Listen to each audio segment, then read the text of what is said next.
To retired Colonel Douglas Macgregor, who joins us now.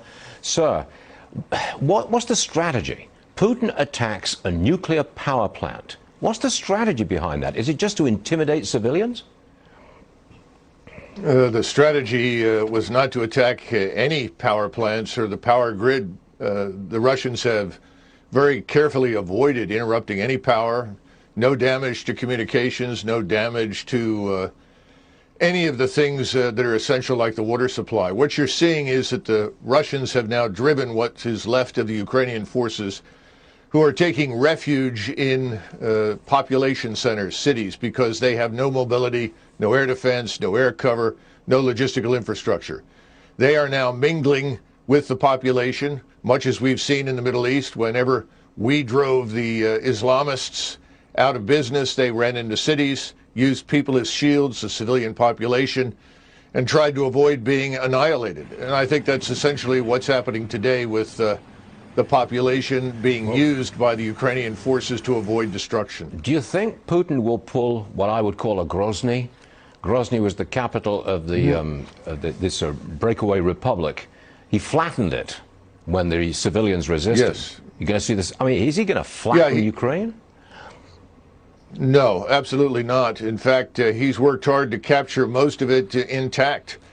Surprisingly little damage, frankly, Stuart. Much less damage than we inflicted on Iraq when we went into it, either in '91 and again in 2003. Now, I think they're just surrounding the Ukrainian forces, and they are annihilating them. And this is inevitable. And Mr. Zelensky, I think, is postponing the inevitable in the hopes that we are going to rescue him, and we are not coming. President Biden has made that very clear. You think the end is in sight? Well, the end of this phase is still a few days away.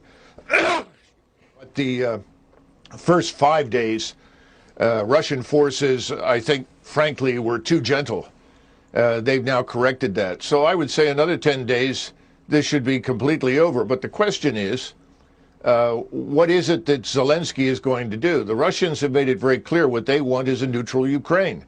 This could have ended days ago if he accepted that. And then they can adjust the borders. But the eastern part of Ukraine is firmly in Russian hands. But again, the Russians are not seizing territory. They're destroying Ukrainian forces. That's their focus. Colonel, it sounds like you don't approve of Zelensky's stand. Oh, I think Zelensky is a puppet, and he is putting huge numbers of his own population at unnecessary risk. And quite frankly, most of what comes out of Ukraine is debunked as lies within 24 to 48 hours. The notions of taking and retaking airfields, all of this is nonsense. It hasn't happened. He's not a hero when he's standing up for himself and his own people? You don't think he's a hero? No, I do not. I don't see anything heroic about the man. And I think the most heroic thing that he can do right now is to come to terms with reality. Neutralize Ukraine. This is not a bad thing. A neutral Ukraine would be good for us as well as for Russia. It would create the buffer that, frankly, both sides want.